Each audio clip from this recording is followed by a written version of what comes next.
Hi everyone, ഐ+ന്റെ മറ്റൊരു ക്ലാസ്സിലേക്ക് എല്ലാ പ്രിയപ്പെട്ടവർക്കും സ്വാഗതം.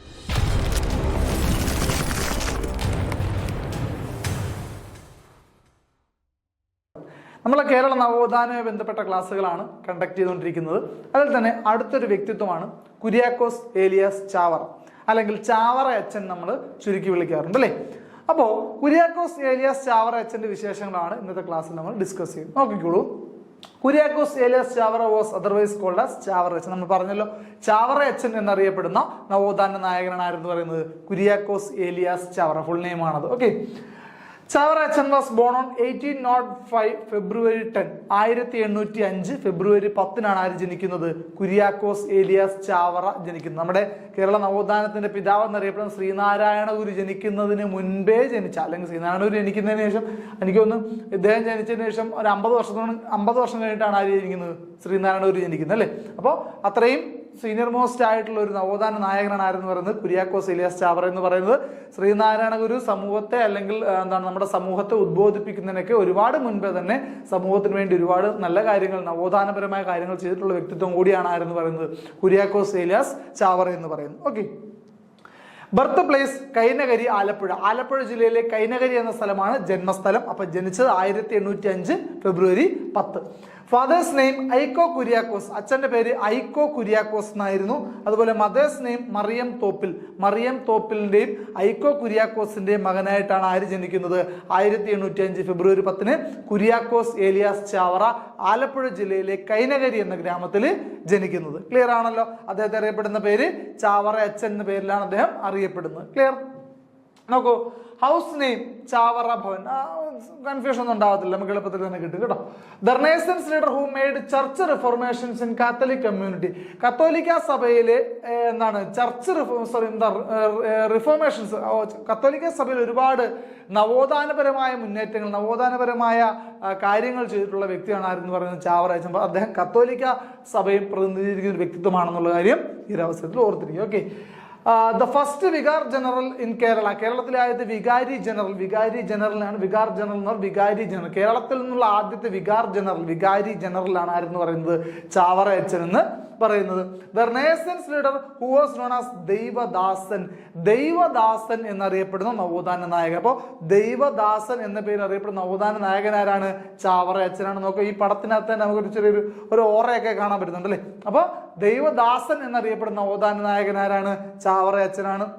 ഇയാൾ വളരെ ഇമ്പോർട്ടൻ്റ് ആയ കാര്യം, the father of Kerala literacy, Kerala സാക്ഷരതയുടെ പിതാവ് ചാവറ അച്ഛൻ. Very important point. കേരള സാക്ഷരതയുടെ പിതാവ് എന്നറിയപ്പെടുന്ന നവോത്ഥാന നായകനാരാണ്?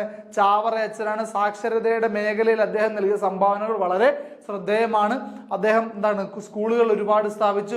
പള്ളികളോടൊപ്പം സ്കൂളുകൾ വേണമെന്ന് നിർബന്ധം പിടിച്ച നവോത്ഥാന നായകനാണ്, അല്ലെങ്കിൽ അത് നടപ്പിലാക്കിയ നവോത്ഥാന നായകനാണ് ആരെന്ന് പറയുന്നത് കുര്യാക്കോസ് ഏലിയാസ് ചാവറ. വിദ്യാഭ്യാസത്തിന്റെ പ്രാധാന്യം വളരെയധികം ഉൾക്കൊണ്ട് വളരെയധികം മുന്നേറ്റ പ്രവർത്തനങ്ങൾ നടത്തിയിട്ടുള്ള വ്യക്തിത്വമാണ് ആരെന്ന് പറയുന്നത് ചാവറ അച്ഛൻ. അതുകൊണ്ട് തന്നെ കേരള സാക്ഷരതയുടെ പിതാവ് എന്നറിയപ്പെടുന്ന ആരാണ്?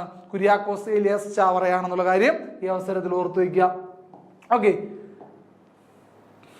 നോക്കൂ. ദ ചർച്ച് വെയർ ചാവറ അച്ഛൻ വാസ് ബാപ്റ്റൈസ്ഡ്. അതായത് ചാവറ അച്ഛന്റെ ജ്ഞാനസ്നാനം, അതായത് മാമോദിസ ചടങ്ങ് നടന്നത് എവിടെയാണെന്ന് വെച്ചാൽ ചേന്നങ്കര പാരിഷ് ചർച്ചിലാണ്. 1809 ഫെബ്രുവരി 17. 1809 ഫെബ്രുവരി 17 ആരുടെ നമ്മുടെ കുര്യാക്കോസ് ഏലിയാസ് ചാവറ അച്ഛൻ എന്ത് നടക്കുന്നത്? ജ്ഞാനസ്നാനം അല്ലെങ്കിൽ മാമോദിസ ചടങ്ങ് നടക്കുന്നത് എവിടെയാണെന്ന് ചോദിച്ചാൽ ചേന്നങ്കര പാരിഷ് ചർച്ചിലാണ്. നോക്കൂ. കാലത്തിന് മുൻപേ നടന്ന നവോത്ഥാന നായകൻ എന്നറിയപ്പെടുന്നത് കുര്യാക്കോസ് ഏലിയാസ് ചാവറയാണ്. അപ്പൊ കാലത്തിന് മുൻപേ നടന്ന നവോത്ഥാന നായകൻ എന്നറിയപ്പെടുന്ന നവോത്ഥാന നായകൻ ആരാണ്? കുര്യാക്കോസ് ഏലിയാസ് ചാവറയാണ്. നോക്കൂ, നമ്മുടെ ഇദ്ദേഹം കേരളത്തിലെ ആദ്യത്തെ നവോത്ഥാന നായകനല്ല ഇദ്ദേഹം, അറിയാമല്ലോ. കേരളത്തിലെ ആദ്യത്തെ നവോത്ഥാന നായകൻ നമ്മൾ കൺസിഡർ ചെയ്യുന്ന ആരെയാണ്? വൈകുണ്ഠസ്വാമികളാണ് അല്ലെ. കേരളത്തിലെ ആദ്യത്തെ നവോത്ഥാന നായകൻ എന്ന് പറയുന്നത് വൈകുണ്ഠസ്വാമികളാണ്. അന്നേരത്തില്ലേ കാലത്തിന് മുൻപേ നടന്ന നവോത്ഥാന നായകൻ എന്നറിയപ്പെടുന്ന ആരാണ്, അല്ലെ അങ്ങനെ വിശേഷിപ്പിക്കപ്പെടുന്ന ആരെയാണ്? കുര്യാക്കോസ് ഏലിയാസ് ചാവറയാണ്, അല്ലെങ്കിൽ ചാവറ അച്ഛനെയാണ്. The renaissance leader of Kerala associate with Pidiyeri system. Pidiyeri സമ്പ്രദായവുമായി ബന്ധപ്പെട്ട് ഉള്ള കേരളത്തിലെ നവോത്ഥാന നായകൻ ആരാണെന്നുള്ളതാണ് ചോദ്യം. അത് ചാവറ അച്ഛനാണ്. എന്താണ് പിടിയേരി എന്ന് ചോദിച്ചാൽ അത് അവരവരുടെ ആഹാരത്തിന്റെ പങ്കിന് ശേഷം ഒരു പിടി അരി മാറ്റി വെച്ച് ബാക്കിയുള്ളവർക്ക്, അല്ലെങ്കിൽ ആഹാരം ലഭിക്കാത്ത മറ്റുള്ളവർക്ക് വേണ്ടി എന്ത് ചെയ്യുന്നു? കരുതൽ നടത്തുന്ന അല്ലെങ്കിൽ മറ്റുള്ളവർക്ക് വേണ്ടി ഒരു കരുതൽ ഹസ്തം നൽകുന്ന ആ ഒരു സമ്പ്രദായമാണ്, അദ്ദേഹം ആവിഷ്കരിച്ച സമ്പ്രദായമാണ് എന്ന് പറയുന്നത് പിടിയേരി സമ്പ്രദായം എന്ന് പറയുന്നത്. വളരെ ഇന്നോവേറ്റീവ് ആയിട്ടുള്ള ഒരു കാര്യമായിരുന്നു പിടിയേരി സമ്പ്രദായം എന്ന് പറഞ്ഞു കേട്ടോ. അപ്പോൾ ഒരു കാരണവശാലും മറന്നു പോരുത്, നിരവധി PSC പരീക്ഷകൾക്ക് ഉൾപ്പെടെ ചോദിച്ചിട്ടുള്ള PYQ ക്വസ്റ്റ്യൻ കൂടിയാണ്. പിടിയേരി സമ്പ്രദായവുമായി ബന്ധപ്പെട്ട നവോത്ഥാന നായകൻ ആരാണ്? പിടിയേരി സമ്പ്രദായം ബന്ധപ്പെട്ട നവോത്ഥാന നായകൻ ആരാണ്? ചാവറ അച്ഛനാണ്. അതായത് അവനവന്റെ ആവശ്യത്തിന് ശേഷമുള്ള ഒരു പിടി അരി മാറ്റി വെച്ചുകൊണ്ട് അന്യന് ആഹാരം നൽകാൻ വേണ്ടി ഒരു കരുതൽ ഹസ്തം നീട്ടുന്ന ഒരു സമ്പ്രദായം അല്ലെങ്കിൽ ആ ഒരു ഒരു പരിപാടിയാണ് ചാവറ അച്ഛൻ ഡിസൈൻ ചെയ്ത അല്ലെങ്കിൽ അദ്ദേഹത്തിന്റെ ആശയത്തിൽ ഉരുത്തിരിഞ്ഞ ആ ഒരു പരിപാടിയാണ് എന്തെന്ന് പറയുന്നത് പിടിയേരി സമ്പ്രദായം എന്ന് പറയുന്നത്. Okay, the year in which Chavara അച്ഛൻ എൻറ്റേർഡ് ദ പ്രീസ്റ്റ്ഹുഡ്, അദ്ദേഹം വൈദിക കൃത്യത്തിലേക്ക് കടന്ന വർഷം ഏതെന്ന് വെച്ചാൽ 1829 അർത്തുങ്കൽ ചർച്ചിൽ വെച്ച്, വളരെ ഫേമസ് ആയ ചർച്ചാണല്ലോ, അർത്തുങ്കൽ ചർച്ചിൽ വെച്ചിട്ടാണ് 1829 അദ്ദേഹം എന്ത് ചെയ്യുന്നത്? വൈദികതയിലേക്ക് അല്ലെങ്കിൽ വൈദിക വൃത്തിയിലേക്ക് കടക്കുന്നത്. ഏത് വർഷമാണ്? 1829. ആത്മീയതയിലേക്ക് അദ്ദേഹം കടക്കുന്ന വർഷമാണെന്ത്? 1829 എന്ന് പറയുന്നത്. ഓക്കെ അല്ലേ?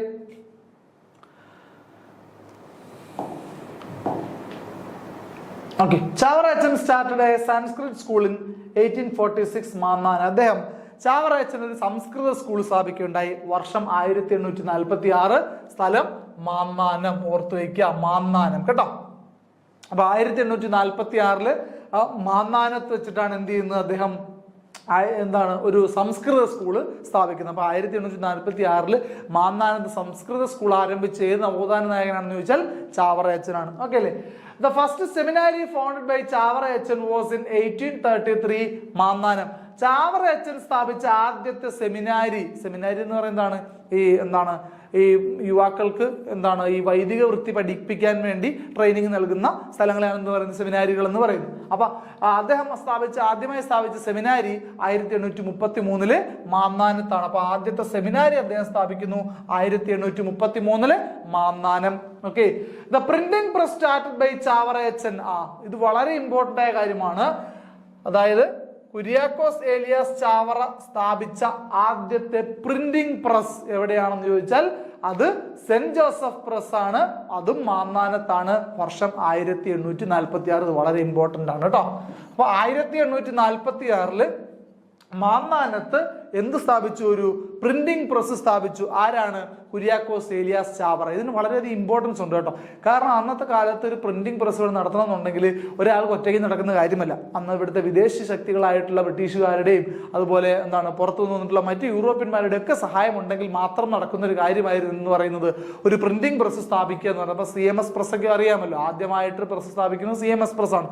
അപ്പൊ അവിടെയൊക്കെ ഉണ്ടായിരുന്ന വിദേശികളുടെ സാന്നിധ്യവും സഹായവും കൊണ്ടാണ് അവർക്കൊക്കെ എന്ത് ചെയ്യാൻ സ്ഥാപിച്ചത്, എന്ത് ചെയ്യാൻ പറ്റിയത്? ഒരു പ്രസ് സ്ഥാപിക്കാൻ പറ്റി. എന്നാൽ കുര്യാക്കോസ് ഏലിയാസ് ചാവറ അച്ഛന്റെ പ്രത്യേകത എന്താണെന്ന് ചോദിച്ചാൽ അദ്ദേഹം 1846 സെന്റ് ജോസഫ് പ്രസ് സ്ഥാപിച്ചത് യാതൊരു വിദേശ ശക്തികളുടെയോ വ്യക്തികളുടെയോ സഹായം ഇല്ലാതെയാണെന്നുള്ളതാണ് ഏറ്റവും പ്രധാനപ്പെട്ട കാര്യം. ആ ഒരു കാലഘട്ടത്തിൽ അത്രയും വലിയൊരു ഒരു സ്ഥാപനം ആരംഭിക്കുക എന്ന് പറഞ്ഞാൽ വളരെ വലിയ കാര്യമാണ്. അത് ഒരിക്കലും അന്നത്തെ ഒരു ഇന്ത്യയിലുള്ള മറ്റേതൊരു വ്യക്തിക്കും സ്വപ്നം കാണാൻ പോലും പറ്റാത്തൊരു കാര്യമാണെന്ന് പറയുന്നത്. ഒരു പ്രിന്റിംഗ് പ്രസ് മറ്റാരുടെ സഹായമില്ല, ഒരു വിദേശ ശക്തിയുടെ സഹായമില്ല, സ്വന്തമായിട്ട് ആരംഭിക്കുക എന്നുള്ളത്. അപ്പൊ അത് വളരെ വലിയൊരു കാര്യമായിരുന്നു. നോക്കൂ, the press was at Mannanam നമ്മൾ പറഞ്ഞു. തേർഡ് പ്രസ് ഇൻ കേരള, കേരളത്തിലെ മൂന്നാമത്തെ അച്ചടിശാലയാണ് എന്ന് പറയുന്നത് saint Joseph press at Mannanam. വർഷം 1846. Okay, the first press started without the help of foreigners. നേരത്തെ പറഞ്ഞല്ലോ, വിദേശികളുടെ സഹായമില്ലാതെ സ്ഥാപിച്ച ആദ്യത്തെ പ്രസ്സാണ് ഇതെന്ന് പറയുന്നത് സെന്റ് ജോസഫ് പ്രസ്. പേര് മറന്നു പോകരുത്. സെന്റ് ജോസഫ് പ്രസ് സ്ഥാപിച്ചത് ചാവറ അച്ഛൻ. വർഷം 1846. സ്ഥലം Mannanam. Okay, the revolutionary growth in Malayalam printing field under the leadership of Chavara അച്ഛൻ വിച്ച് ഈസ് കോൾഡ് വാഴത്തട വിപ്ലവം. അതായത് മലയാളം അച്ചടി മേഖലയിൽ വളരെ വിപ്ലവകരമായ വളർച്ചയ്ക്ക് കാരണമായ വ്യക്തിയാണ് ആരെന്ന് പറയുന്നത് ചാവറയച്ചൻ. അങ്ങനെ അദ്ദേഹം ഈ പ്രസ് സ്ഥാപിക്കുകയും മലയാളം അച്ചടി ഭാഷയിൽ ഉണ്ടായ അല്ലെങ്കിൽ മലയാള അച്ചടി പ്രസ്ഥാനത്തിലുണ്ടായ വളരെ വലിയ മുന്നേറ്റത്തെയും വിശേഷിപ്പിക്കുന്നത് വാഴത്തട വിപ്ലവം എന്നാണ് കേട്ടോ. വാഴത്തട റവല്യൂഷൻ. അപ്പോൾ വാഴത്തട വിപ്ലവം എന്ന് പറയുന്നത് എന്താണ്? കേരളത്തിന്റെ അച്ചടി മേഖലയിൽ പ്രിന്റിംഗ് മേഖലയിൽ ഉണ്ടായ സമഗ്രമായ മുന്നേറ്റത്തിനാണ് അല്ലെങ്കിൽ അതിന്റെ വളർച്ചയാണ് എന്ന് പറയപ്പെടുന്നത് വാഴത്തട വിപ്ലവം എന്ന് പറയപ്പെടുന്നത് കേട്ടോ. ഈ വാഴത്തട വിപ്ലവവുമായി ബന്ധപ്പെട്ട നവോത്ഥാന നായകൻ ആരാണെന്ന് വെച്ചാൽ ആരാണ്? ചാവറയച്ചനാണ്. കുര്യാക്കോസ് ഏലിയാസ് ചാവറയാണ്. എന്തുകൊണ്ടാണ് അദ്ദേഹത്തിന് അങ്ങനെ ഒരു വിശേഷണം അദ്ദേഹത്തിന് ലഭിച്ചതെന്ന് ചോദിച്ചാൽ അദ്ദേഹമാണ് ആദ്യമായി വിദേശികളുടെ സഹായമില്ലാതെ എന്ത് സ്ഥാപിക്കുന്നു? ഒരു പ്രിന്റിംഗ് പ്രസ് സ്ഥാപിക്കുന്നത്. വർഷം 1846. പേര് സെന്റ് ജോസഫ് പ്രസ്. സ്ഥാപിച്ചത് മാന്നാനത്ത്. ക്ലിയർ ആണല്ലോ? വളരെ ഇമ്പോർട്ടന്റ് ആയ കാര്യങ്ങളാണ്, വിട്ടുപോകരുത് കേട്ടോ. കേരളത്തിലെ 3ാമത്തെ പ്രസ്സാണിത്. അതുപോലെ വിദേശികളുടെ സഹായമില്ലാതെ ആരംഭിച്ച ആദ്യത്തെ പ്രസ്സും ഇത് തന്നെയാണ്, സെന്റ് ജോസഫ് പ്രസ് തന്നെയാണ് 1846. Okay. The first book printed from saint Joseph press. വളരെയധികം ഇമ്പോർട്ടന്റ് ആയിട്ടുള്ള കാര്യം. PSCക്ക് ഒരു സമയത്ത് സ്ഥിരമായി ചോദിച്ചുകൊണ്ടിരുന്ന ഒരു ചോദ്യങ്ങളിലൊന്നായിരുന്നു ജ്ഞാനപീയൂഷം. കേട്ടോ, എന്താണ്? സെന്റ് ജോസഫ് പ്രസ്സിൽ അച്ചടിച്ച ആദ്യത്തെ book. The first book printed from saint Joseph press. അപ്പം പ്രസ്സിൽ ബുക്കുകൾ മാത്രമല്ല അച്ചടിക്കുന്നത്. അപ്പൊ സെന്റ് ജോസഫ് പ്രസ്സിൽ അച്ചടിച്ച ആദ്യത്തെ ബുക്ക് എന്നുള്ള ബഹുമതിയുള്ളത് ഏത് ബുക്കിനാണ്? ഈ ജ്ഞാനപീയൂഷം എന്ന പുസ്തകത്തിനാണ്. The first printing of Nasrani Deepika was at saint Joseph press. Nasrani Deepika എന്ന പത്രം ആരംഭിക്കുന്നത് അല്ലെങ്കിൽ അതിന്റെ ആദ്യത്തെ പ്രിന്റിംഗ് നടക്കുന്ന എവിടെയാണ്? സെന്റ് ജോസഫ് പ്രസ്സില. ഇപ്പോഴും നിലവിൽ പ്രചാരത്തിലുള്ള പത്രമാണ് എന്ന് പറയുന്നത് നസ്രാണി ദീപിക കേട്ടോ. അതായത് ഏറ്റവും പഴയതും എന്നാൽ നിലവിൽ ഇപ്പോഴും പ്രചാരത്തിലുള്ളതുമായ പത്രം ഏതാണെന്ന് ചോദിച്ചാൽ അത് നസ്രാണി ദീപികയാണ്. ഇപ്പോൾ നസ്രാണി എന്ന പേര് അതിന്റെ മുമ്പിലില്ല. ഇപ്പോൾ അതിന്റെ പേര് ദീപിക. ഇങ്ങനെ പറഞ്ഞാൽ അറിയായിരിക്കുമല്ലോ അല്ലെ? ദീപിക എന്ന പത്രം അതാണ് പണ്ട് നസ്രാണി ദീപിക എന്ന പേര് അറിയപ്പെട്ടിരുന്നത്. ഏറ്റവും പഴക്കം ചെന്ന നിലവിൽ പ്രചാരത്തിലുള്ള പത്രമാണ് എന്ന് പറയുന്നത് നസ്രാണി ദീപിക അല്ലെങ്കിൽ ദീപിക എന്ന് പറയുന്നത്.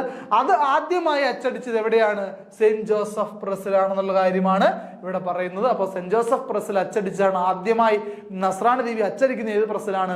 സെന്റ് ജോസഫ് പ്രസ്സിലാണ്. സെന്റ് ജോസഫ് പ്രസ് സ്ഥാപിച്ച വർഷം 1846. സ്ഥാപിച്ച വ്യക്തി ചാവറയച്ചൻ. സ്ഥലം മാന്നാനം. ക്ലിയർ ആണല്ലോ? Okay. The first Christian congregation in India. അതായത് ഇന്ത്യയിലെ ആദ്യത്തെ ക്രിസ്ത്യൻ കോൺഗ്രിഗേഷൻ, അതായത് സന്യാസി സഭ എന്ന് പറയും കേട്ടോ. അതായത് ക്രിസ്ത്യൻ സമൂഹത്തിലുള്ള സന്യാസികളുടെ സഭയുണ്ടല്ലോ, അതിനെയാണ് എന്ന് പറയുക കോൺഗ്രിഗേഷൻ എന്ന് പറയാം. അപ്പോൾ ദ ഫസ്റ്റ് ക്രിസ്ത്യൻ കോൺഗ്രിഗേഷൻ ഇന്ത്യയിലെ ആദ്യത്തെ ക്രിസ്ത്യൻ കോൺഗ്രിഗേഷൻ ഏതാണെന്ന് വെച്ചാൽ CMI ആണ്. CMI. അത് കാർമലൈറ്റ്സ് ഓഫ് മേരി ഇമ്മാക്കുലേറ്റ് എന്ന പേരിൽ അറിയപ്പെടുന്ന CMI ആണ് ആദ്യത്തെ ചർച്ച് ക്രിസ്ത്യൻ കോൺഗ്രിഗേഷൻ. അത് ഇന്ത്യയിലെ ആദ്യത്തെ ക്രിസ്ത്യൻ സന്യാസി സഭയാണ് എന്ന് പറയുന്നത് CMI എന്ന് പറഞ്ഞത്. അത് സ്ഥാപിച്ചത് ആരാണ്? കുര്യാക്കോസ് ഏലിയാസ് ചാവറയാണ്. അത് സ്ഥാപിച്ച വർഷം 1831. ഫുൾ നെയിം എന്താണ്? Carmelites of Mary immaculate. അതിനൊരു പഴയ പേരുണ്ടായിരുന്നു. അതിന്റെ പേരാണ് സെർവൻസ് ഓഫ് മേരി ഇമ്മാക്കുലേറ്റ് കേട്ടോ. സെർവൻസ്. ഇപ്പൊ സെർവൻസ് എന്ന പേരിന് വരെ ഇപ്പൊ എന്താണ്? കാർമലൈറ്റ്സ് എന്നാണ്. അത്രയും മാത്രമേ വ്യത്യാസമുള്ളൂ കേട്ടോ. ആരാണ് സ്ഥാപിച്ചത്? കുര്യാക്കോസ് ഏലിയാസ് ചാവറ. നമ്മുടെ ചാവറയച്ചനാണ് ഇന്ത്യയിലെ ആദ്യത്തെ ക്രിസ്തീയ സന്യാസി സഭ ആരംഭിച്ചു എന്നുള്ളതാണ് ഏറ്റവും ഇമ്പോർട്ടന്റ് ആയ കാര്യം. അദ്ദേഹം സ്ഥാപിച്ച സന്യാസി സംഘടനയുടെ പേര് CMI. എന്താണ്? Carmelites of Mary immaculate. വർഷം 1831. അദ്ദേഹം സ്ഥാപിച്ചത് ചാവറയച്ചനാണ്. അതിന്റെ പഴയ പേരെന്താണെന്ന് വെച്ചാൽ servants of Mary immaculate. Okay. ഈ പേര് കൂടി ഓർത്തിരിക്കുക. മലയാളം പേരുകൂടി ഓർത്തിരിക്കുക. പഴയ മലയാളം പേരാണ് എന്തെന്ന് പറയുന്നത്? അമലോത്ഭവ ദാസ സംഘം എന്നറിയപ്പെടുന്നതും ഇത് തന്നെയാണ് ഈ പറയുന്ന CMI. അപ്പൊ CMIയുടെ പഴയ പേരാണ് ഇത് സെർവൻസ് ഓഫ് മേരി ഇമ്മാക്കുലേറ്റ് അല്ലെങ്കിൽ അമലോത്ഭവ ദാസ സംഘം എന്ന് പറയുന്നത് കേട്ടോ. അപ്പൊ ഓർത്തിരിക്കുക. CMI സ്ഥാപിച്ച ആരാണെന്ന് ചോദിച്ചാൽ ചാവറയച്ചൻ. വർഷം ചോദിച്ചാൽ 1831. പഴയ പേര് സെർവൻസ് ഓഫ് മേരി ഇമ്മാക്കുലേറ്റ് അല്ലെങ്കിൽ അമലോത്ഭവ ദാസ സംഘം. ഇപ്പൊ പരീക്ഷയ്ക്ക് ഒരു ക്വസ്റ്റ്യൻ ചോദിക്കുക, CMI കാർമലൈറ്റ്സ് ഓഫ് മേരി ഇമ്മാക്കുലേറ്റിന്റെ പഴയകാല നാമം എന്ത്? Servants of Mary immaculate option ഇല്ലെങ്കിൽ നിങ്ങൾക്ക് ഉറപ്പായിട്ടും ആര് കാണും? അമലോത്ഭവ ദാസ സംഘം എന്ന ഈ ഓപ്ഷൻ കാണും. അപ്പൊ അത് സെലക്ട് ചെയ്യണം, മറന്നു പോകരുത് കേട്ടോ. അപ്പൊ അതിന്റെ മലയാളത്തിൽ അല്ലെങ്കിൽ മലയാളത്തിൽ അതിനുണ്ടായിരുന്ന അന്നത്തെ പേര് എന്താണ്? അമലോത്ഭവ ദാസ സംഘം എന്നുള്ളതാണ്. അപ്പൊ വർഷം 1831 ക്രിസ്ത്യാനികൾക്ക് ഇന്ത്യയിൽ ആദ്യമായ ഒരു സന്യാസി സഭ ആര് സ്ഥാപിക്കുന്നു? കുര്യാക്കോസ് ഏലിയാസ് ചാവറ എന്ന ചാവറയച്ചൻ സ്ഥാപിക്കുന്നു. ക്ലിയർ അല്ലേ? Okay. The first congregation for women, അതായത് സ്ത്രീകൾക്ക് വേണ്ടി, കന്യാസ്ത്രീകൾക്ക് വേണ്ടി ഒരു സഭ അദ്ദേഹം ആരംഭിച്ചു. അതാണെന്ത്? ഇത് ചാവറയച്ചൻ ആണ് കേട്ടോ, ചാവറയച്ചൻ എന്നാണ്. അപ്പോ അതിന്റെ പേരെന്താന്ന് ചോദിച്ചാൽ അത് CMC എന്ന പേരിലാണ് അറിയപ്പെടുന്നത് കേട്ടോ. അത് CMC എന്ന പേരിലാണ് അറിയപ്പെടുന്നത്. Congregation of the mothers of Carmel എന്നാണ് അതിന്റെ full name. Congregation of the mothers Carmel, CMC എന്നാണ്. അത് 1865 അദ്ദേഹം ആരംഭിച്ചത് കേട്ടോ. അപ്പോ അദ്ദേഹം ആദ്യമായി സ്ഥാപിച്ച ക്രിസ്തീയ സന്യാസി സംഘടനയെന്ന് വെച്ചാൽ CMI ആണ്, വർഷം 1831. എന്നാൽ അദ്ദേഹം സ്ത്രീകൾക്ക് വേണ്ടി ആരംഭിച്ച ആദ്യത്തെ സന്യാസി സംഘടനയാണ് എന്ന് പറയുന്നത് CMC എന്ന് പറയുന്നത്. അത് ആരംഭിച്ച വർഷം 1865 എന്നുള്ള കാര്യം ഓർത്തിരിക്കുക. CMC was founded at Koonammavu. ഈ സ്ഥലം നമുക്ക് പിന്നീട് ആവശ്യമുണ്ട് കേട്ടോ. കൂനന്മാവ് എന്ന സ്ഥലത്താണ് അദ്ദേഹം എന്ത് സ്ഥാപിക്കുന്നത്? CMC സ്ഥാപിക്കുന്നത് വർഷം 1865. അപ്പൊ 1865 സ്ത്രീകൾക്കായി അദ്ദേഹം സ്ഥാപിച്ച ഒരു ക്രിസ്തീയ സന്യാസ സംഘടനയായിരുന്നു എന്ന് പറയുന്നത് CMC എന്ന് പറയുന്നത്. CMCയുടെ ഫുൾ ഫോം എന്താണ്? Congregation of the mothers of Carmel എന്ന് പറയുന്ന ഇതാണ് എന്താണ് CMC എന്ന് ചുരുക്കപ്പേരിൽ അറിയപ്പെടുന്നത്. വർഷം 1865 എന്നുള്ള ഓർത്തിരിക്കുക. എവിടെയാണ് സ്ഥാപിച്ചതെന്ന് ചോദിച്ചാൽ കൂനന്മാവിലാണ് സ്ഥാപിച്ചത്. കുര്യാക്കോസ് ഏലിയാസ് ചാവറ വാസ് ബീറ്റിഫൈഡ് ഓൺ 1986 ഫെബ്രുവരി. ഇനി പറയുന്ന ഡേറ്റും വിവരങ്ങളും എല്ലാം കൃത്യമായി പഠിച്ചു വെച്ചിരിക്കണം. ഏത് ചോദിച്ചാലും ഒരു കാരണവശാലും തെറ്റുകൂടാതെ എഴുതാൻ പറ്റണം. കാരണം അത്രയ്ക്ക് വളരെ ഇമ്പോർട്ടന്റ് ആയിട്ടുള്ള കുര്യാക്കോസ് ഏലിയാസ് ചാവറയുമായി ബന്ധപ്പെട്ട് അദ്ദേഹത്തിന്റെ ജന്മതീയതിയേക്കാൾ വളരെ ഇമ്പോർട്ടന്റ് ആയിട്ടുള്ള 2 തീയതികളാണ് ഇനി പറയാൻ പോകുന്നത്. കുര്യാക്കോസ് ഏലിയാസ് ചാവറ വാസ് ബീറ്റിഫൈഡ് ഓൺ 1986 ഫെബ്രുവരി 8. അതായത് ബീറ്റിഫൈഡ് എന്ന് പറഞ്ഞാല് വാഴ്ത്തപ്പെട്ടവൻ കേട്ടോ, വാഴ്ത്തപ്പെട്ടവനായി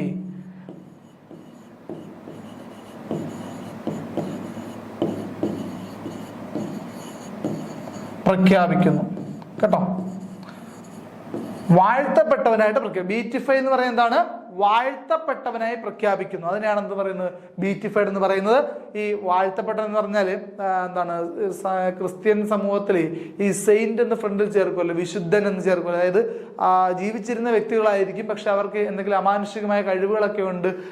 എന്താണ്? ജനങ്ങളുടെ ദുഃഖങ്ങളും ദുരിതങ്ങളും ഒക്കെ മാറ്റാൻ തക്ക കഴിവും ഒക്കെ ദൈവത്തിന്റെ അനുഗ്രഹമൊക്കെ ഉണ്ടായിരുന്ന വ്യക്തിത്വങ്ങൾ എന്നുള്ള രീതിയിലാണ് എന്ത് പറയപ്പെടുന്നത്?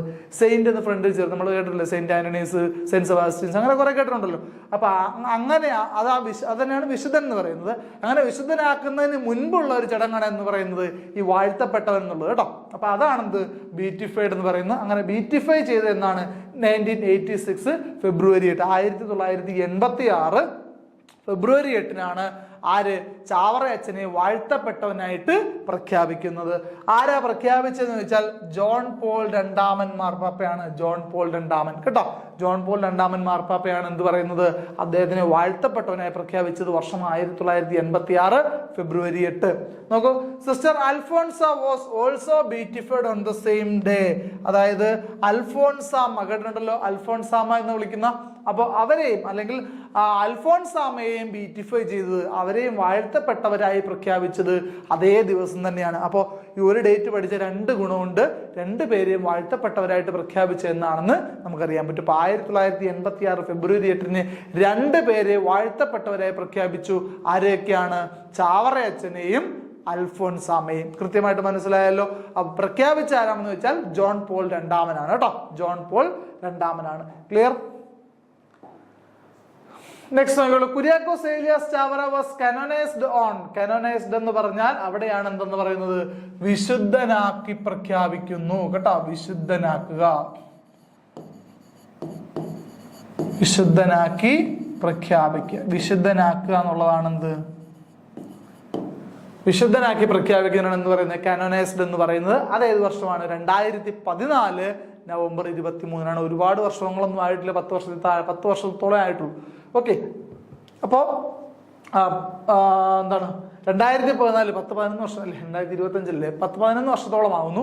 2014 നവംബർ 23 എന്ത്, ആരെ, കുര്യാക്കോസ് ഏലിയാസ് ചാവറയച്ചനെ വിശുദ്ധനായി പ്രഖ്യാപിക്കുന്നത്. സെയിന്റ് ചാവറ എന്ന് നമുക്ക് വേണമെങ്കിൽ ഇപ്പോൾ അദ്ദേഹത്തിന് വിളിക്കാം, സെയിന്റ് കുര്യാക്കോസ് ഏലിയാസ് ചാവറ. കാരണം ഇപ്പൊ അദ്ദേഹം എന്താണ്, വിശുദ്ധൻ എന്ന പദവി ലഭിച്ചിട്ടുണ്ട്. അപ്പോൾ വിശുദ്ധനാക്കി പ്രഖ്യാപിച്ച വർഷം ഏതാണ്? 2014 നവംബർ 23. പ്രഖ്യാപിച്ച ആരാണ്? പോപ്പ് ഫ്രാൻസിസ് മാർപ്പാപ്പ. ഫ്രാൻസിസ് മാർപ്പാപ്പയാണ്, അടുത്തിടെ അന്തരിച്ച ഫ്രാൻസിസ് മാർപ്പാപ്പയാണ് അദ്ദേഹത്തെ എന്തായി പ്രഖ്യാപിച്ചത്, വിശുദ്ധനായി പ്രഖ്യാപിച്ച് 2024 നവംബർ 23. നോക്കൂ, Euphrasiamma was also canonized on the same date. അതായത് ഏവുപ്രാസ്യമ്മ എന്ന് പറയുന്ന ഒരു കന്യാസ്ത്രീ ഉണ്ടായിരുന്നു. അവരെയും എന്ത് ചെയ്തിട്ടുണ്ട്, അതേ ദിവസം വിശുദ്ധയായിട്ട് പ്രഖ്യാപിച്ചിട്ടുണ്ട്. അവർ നേരത്തെ ബീറ്റിഫൈ ചെയ്തിട്ടുണ്ടാവാം, അതിന്റെ ഡേറ്റ് അല്ല ഞാൻ പറയുന്നത്. അവരെ വിശുദ്ധയാക്കി പ്രഖ്യാപിച്ചത് ചാവറയച്ചനെ വിശുദ്ധനാക്കി അതേ ദിവസം തന്നെയാണ്. അപ്പോൾ ചാവറയച്ചന്റെ 2 ഡേറ്റുകൾ പഠിക്കുന്ന സമയത്ത് നമുക്ക് മറ്റു 2 പേരുടെ കൂടെ നമുക്ക് ഫ്രീ ആയിട്ട് കിട്ടുന്നുണ്ട് അല്ലേ. അപ്പോൾ ഏവുപ്രാസ്യമ്മ ഇത് എഴുതിയേക്കുന്നത് ഇങ്ങനെയാണ് സ്പെല്ലിങ് കേട്ടോ. ഇതിന്റെ മലയാളം ഏവുപ്രാസ്യമ്മ എന്നാട്ടോ, ഏവുപ്രാസ്യമ്മ കേട്ടോ, ഇങ്ങനെയാണ്. അവരുടെ യഥാർത്ഥ പേര് അങ്ങനെയല്ല. പിന്നെ എന്താണ്, വൈദിക വൃത്തിയിലേക്കൊക്കെ കടന്ന സമയത്ത്, അതായത് ആത്മീയതയിലേക്ക് കടന്ന സമയത്ത് അവർ സ്വീകരിച്ച പേരാണ് ഏവുപ്രാസ്യ എന്നുള്ളത് കേട്ടോ. അപ്പൊ ഏവുപ്രാസ്യമ്മയെയും വിശുദ്ധയായിട്ട് പ്രഖ്യാപിച്ചതെന്നാണ് 2014 നവംബർ 23. അപ്പോൾ കുര്യാക്കോസ് ഏലിയാസ് ചാവറയെയും ഏവുപ്രാസ്യമ്മയെയും വിശുദ്ധരായിട്ട് പ്രഖ്യാപിച്ചത് 2014 നവംബർ 23 ആരാണ്? ഫ്രാൻസിസ് മാർപ്പാപ്പയാണ് കേട്ടോ. A school along with a church was the system started by ചാവറയച്ചൻ. ചാവറയച്ചന്റെ ഏറ്റവും ഇന്നോവേറ്റീവ് ആയ ഒരു കാര്യമായിരുന്നു എന്ന് പറയുന്നത് പള്ളിയോടൊപ്പം പള്ളിക്കൂടം. അതായത് ആരാധനാലയങ്ങളോടൊപ്പം എന്തും സ്ഥാപിക്കുക, വിദ്യാലയങ്ങൾ സ്ഥാപിക്കുക എന്ന വളരെ വലിയൊരു കാഴ്ചപ്പാടായിരുന്നു അല്ലേ. അതായത് ആരാധനയോടൊപ്പം എന്തും വേണം, വിദ്യാഭ്യാസവും സമൂഹത്തിന് നൽകണം എന്നുള്ള ആശയത്തോടു കൂടിയാണ് അദ്ദേഹം എന്ത് സ്ഥാപിക്കുന്നത്, പള്ളിയോടൊപ്പം പള്ളിക്കൂടം എന്ന ആ ഒരു കൺസെപ്റ്റ് അവതരിപ്പിക്കും കേട്ടോ. ഇതിന്റെയൊക്കെ ചുവട് പറ്റിയാവണം ഒരുപക്ഷെ ശ്രീനാരായണ ഗുരു ഇതുപോലെ എന്ത് നടത്തിയിട്ടുണ്ട്, ക്ഷേത്രങ്ങളോടൊപ്പം പള്ളിക്കൂടം നടത്തിയിട്ടുണ്ട് കേട്ടോ. ക്ഷേത്രങ്ങളോടൊപ്പം പള്ളിക്കൂടം എന്ന ആശയം ശ്രീനാരായണ ഗുരുവിന്റെ ആയിരുന്നു. ഓക്കെ, അപ്പൊ പള്ളിയോടൊപ്പം പള്ളിക്കൂടം എന്ന ആശയം ആരുടെയാണ്? നമ്മുടെ ചാവറയച്ചന്റെയാണ്. നമുക്ക് that's how the schools in Kerala regionally called as പള്ളിക്കൂടം. അങ്ങനെയാണ് കേരളത്തിലെ സ്കൂളുകളെ നമ്മുടെ മലയാള ഭാഷ അല്ലെങ്കിൽ നാട്ടുഭാഷയിൽ പള്ളിക്കൂടം എന്ന പേരിൽ അറിയപ്പെടുന്നതാണ് പറയപ്പെടുന്നത് കേട്ടോ. അപ്പൊ അങ്ങനെ പള്ളിയോടൊപ്പം സ്ഥാപിക്കുന്ന വിദ്യാലയങ്ങളെ പള്ളിക്കൂടം എന്ന് വിളിച്ച് കേരളത്തിലെ സ്കൂളുകളെയൊക്കെ അങ്ങനെയാണ് എന്തെന്ന് പറയപ്പെടുന്നത്, പ്രാദേശികമായി നമ്മൾ പള്ളിക്കൂടങ്ങൾ എന്ന് വിളിച്ചത് എന്നാണ് പറയപ്പെടുന്നത്. അപ്പൊ നോക്കിയേ, ഇവിടെ നമ്മൾ നേരത്തെ പിടിയേരി സമ്പ്രദായത്തിന്റെ കാര്യം പറഞ്ഞിരുന്നല്ലോ. അങ്ങനെ പിടിയേരി സമ്പ്രദായത്തിന്റെ ഭാഗമായിട്ട് സ്കൂളുകളിൽ ഉച്ചഭക്ഷണ പദ്ധതി നടപ്പിലാക്കിയ വ്യക്തിമാര് തന്നെയാണ് ചാവറയച്ചൻ തന്നെയാണ്. ഈ പിടിയേരി സമ്പ്രദായം ഇതുമായിട്ടൊക്കെ അസോസിയേറ്റ് ചെയ്തുകൊണ്ടാണ് അദ്ദേഹം അത് നടത്തിയെന്നുള്ളതാണ്. അതായത് മറ്റുള്ളവരിൽ ലഭിക്കുന്ന പിടിപിടിയുള്ള അരികൾ എന്ത് ചെയ്യുന്നു, സ്കൂളിൽ ഉച്ചഭക്ഷണ പദ്ധതികൾക്ക് ഉച്ചഭക്ഷണത്തിന്റെ ഭാഗമായിട്ട് കുട്ടികൾക്ക് ആഹാരം തയ്യാറാക്കാനൊക്കെ ഉപയോഗിച്ചിരുന്നു അന്നത്തെ കാലത്ത്. അപ്പോൾ അതാണ് പിന്നീട് കേരള സർക്കാർ ഏറ്റെടുത്ത് എന്തായിരുന്നു നടപ്പിലാക്കുന്നത്, ഉച്ചഭക്ഷണ പദ്ധതിയായിട്ട് നടപ്പിലാക്കുന്നുള്ള വളരെ വലിയൊരു കാര്യം കൂടി ഓർത്തിരിക്കണം. ഓക്കെ, അപ്പൊ ഞാൻ പറഞ്ഞത് കേരളത്തിൽ നടത്തുന്ന ഉച്ചഭക്ഷണ പദ്ധതിയുടെ ഏറ്റവും പ്രധാനപ്പെട്ട ഇൻസ്പിറേഷൻ ചാവറയച്ചനായിരുന്നു എന്നുള്ള. പള്ളിയോടൊപ്പം പള്ളിക്കൂടം സ്ഥാപിച്ചു, പള്ളിക്കൂടങ്ങളിൽ ഉച്ചഭക്ഷണ പദ്ധതി നടപ്പിലാക്കിയതും ആര് തന്നെയാണ്? ചാവറയച്ചൻ തന്നെയാണെന്നുള്ള കാര്യം ഓർത്തിരിക്കുക. ഓക്കെ, ചാവറയച്ചൻ മരണപ്പെട്ട എവിടെ വെച്ചാണ്? 1871 ജനുവരി 3 കൊച്ചിയിലെ കൂനന്മാവ് എന്ന സ്ഥലത്താണ്. അതാണ് നേരത്തെ കൂനന്മാവ് പറഞ്ഞപ്പോ CMC സ്ഥാപിച്ചത് കൂനന്മാവിലാണല്ലോ. അപ്പൊ അവിടെ കൂനന്മാവ് എന്ന സ്ഥലത്തിൽ പിന്നീട് ആവശ്യമുണ്ടെന്ന് പറഞ്ഞതുകൊണ്ട് കൂനന്മാവ് വെച്ചാണ് അദ്ദേഹം അന്തരിക്കുന്നത്. വർഷം 1871 ജനുവരി 3. ഓക്കെ, അദ്ദേഹത്തിന്റെ ജനനത്തീയതിയേക്കാളും മരണത്തീയതിയേക്കാളും ഇമ്പോർട്ടന്റ് ആയ 2 ഡേറ്റുകൾ നമ്മൾ പഠിച്ചിട്ടുണ്ട്. എന്തൊക്കെയാണ്? വാഴ്ത്തപ്പെട്ടവനാക്കിയ ഡേറ്റും വിശുദ്ധനാക്കിയ ഡേറ്റും. അത് വളരെ ഇമ്പോർട്ടന്റ് ആണ്, പഠിച്ചു വെച്ചോണം കേട്ടോ. The remnants of Chavarayachan is kept at Saint Joseph church Mannanam. അതായത് അദ്ദേഹത്തിന്റെ ഭൗതിക അവശിഷ്ടങ്ങളൊക്കെ എവിടെയാണ് സൂക്ഷിച്ചിരിക്കുന്നത്? മാന്നാനത്തെ സെയിന്റ് ജോസഫ് ചർച്ചിലാണ് ഇപ്പോഴും സൂക്ഷിച്ചിരിക്കുന്നത്. മാന്നാനത്തെ സെയിന്റ് ജോസഫ് ചർച്ചിലാണ് അദ്ദേഹത്തിന്റെ ഭൗതിക അവശിഷ്ടങ്ങൾ എന്ത് ചെയ്തിരിക്കുന്നത്, സൂക്ഷിച്ചിരിക്കുന്നത്. ചാവറയച്ചൻ appeared in postal stamp on 1987 ഡിസംബർ 20. അതായത് അദ്ദേഹം ഇന്ത്യൻ തപാൽ വകുപ്പിന്റെ പോസ്റ്റൽ സ്റ്റാമ്പിൽ പ്രത്യക്ഷപ്പെട്ട അദ്ദേഹത്തോടുള്ള ആദരസൂചകമായിട്ട് ഇന്ത്യൻ തപാൽ സ്റ്റാമ്പ് അദ്ദേഹത്തിന്റെ പേരിൽ അല്ലെങ്കിൽ അദ്ദേഹത്തിന്റെ ചിത്രം ആലേഖനം ചെയ്ത സ്റ്റാമ്പുകൾ പുറത്തിറക്കിയെന്നാണ് 1987 ഡിസംബർ 20-നാണ്. 1987 ഡിസംബർ അദ്ദേഹത്തിനെ വിശുദ്ധനായി പ്രഖ്യാപിച്ചതിന് ശേഷമാണ് അല്ലെ, വിശുദ്ധനായി പ്രഖ്യാപിച്ചെന്ന് അറിയാമല്ലോ 86-ലാണ്. അപ്പൊ അതിനുശേഷം 87 ഡിസംബർ 20-ന് അദ്ദേഹത്തിന്റെ എന്ത് പുറത്തിറങ്ങുന്നു, സ്റ്റാമ്പ് ഇന്ത്യൻ തപാൽ വകുപ്പ് പുറത്തിറക്കുന്നു. ലിറ്ററേച്ചർ വർക്ക്സ് അബൌട്ട് ചാവറയച്ചൻ, ചാവറയച്ചനെ പറ്റിയുള്ള കൃതികളാണ് ഇനി പറയുന്നത്. നോക്കൂ, ജീവിതം തന്നെ സന്ദേശം, വിശുദ്ധ ചാവറയുടെ ജീവിതം എന്ന കൃതി രചിച്ചത് MK സാനു ആണ്. MK സാനു അദ്ദേഹം അടുത്തിടെ മരണപ്പെട്ടിട്ടുണ്ടായിരുന്നു. അതുകൊണ്ട് തന്നെ ഒരു വ്യക്തി മരണപ്പെടുമ്പോഴും അദ്ദേഹവുമായി ബന്ധപ്പെട്ട വസ്തുതകളൊക്കെ കറണ്ട് അഫെയർ ആയിട്ട് വരാറുണ്ടെന്നുള്ളത് ഓർക്കുക. അപ്പോൾ അങ്ങനെയൊക്കെ ചോദിച്ചാൽ അദ്ദേഹവുമായി ബന്ധപ്പെട്ട അടുത്തിടെ ഏതെങ്കിലും ഒരു പരീക്ഷ നടന്നാൽ അദ്ദേഹം എഴുതിയ ഏതെങ്കിലും ഒരു കൃതിയുടെ പേര് വേണമെങ്കിൽ ചോദിക്കാം. അപ്പൊ അദ്ദേഹം എഴുതിയ ചാവറയച്ചനെ പറ്റി എഴുതിയ കൃതിയാണ്. അദ്ദേഹം ഒരുപാട് നവോത്ഥാന നായകരെ പറ്റി കൃതികൾ എഴുതിയിട്ടുള്ള ഒരു വ്യക്തിയാണ് ആരെന്ന് പറയുന്നത്, MK സാനു എന്ന് പറയുന്നത് ഓർത്തിരിക്കുക കേട്ടോ. അപ്പോൾ MK സാനു എന്ന വ്യക്തി ചാവറയച്ചനെ പറ്റി എഴുതിയ കൃതിയാണ് എന്ന് പറയുന്നത് ജീവിതം തന്നെ സന്ദേശം, വിശുദ്ധ ചാവറയുടെ ജീവിതം കേട്ടോ. അപ്പൊ ജീവിതം തന്നെ സന്ദേശം, വിശുദ്ധ ചാവറയുടെ ജീവിതം എന്ന കൃതി രചിച്ച ആരാണ്, MK Sanu, professor MK Sanu ആണ്. ചാവറയച്ചൻ ഒരു രേഖാചിത്രം, അങ്ങനെ ഒരു കൃതി രചിച്ചു ആര്, KC ചാക്കോ. ചാവറയച്ചൻ ഒരു രേഖാചിത്രം, KC ചാക്കോയുടെ കൃതിയാണ് ചാവറയച്ചനെ പറ്റിയുള്ളത്. ഓക്കെ, നോക്കൂ, A pearl truly Indian, A pearl truly Indian എന്ന കൃതി രചിച്ചത് ഫാദർ തോമസ് പന്തപ്ലാക്കൻ. ഫാദർ തോമസ് പന്തപ്ലാക്കൻ ആണ്.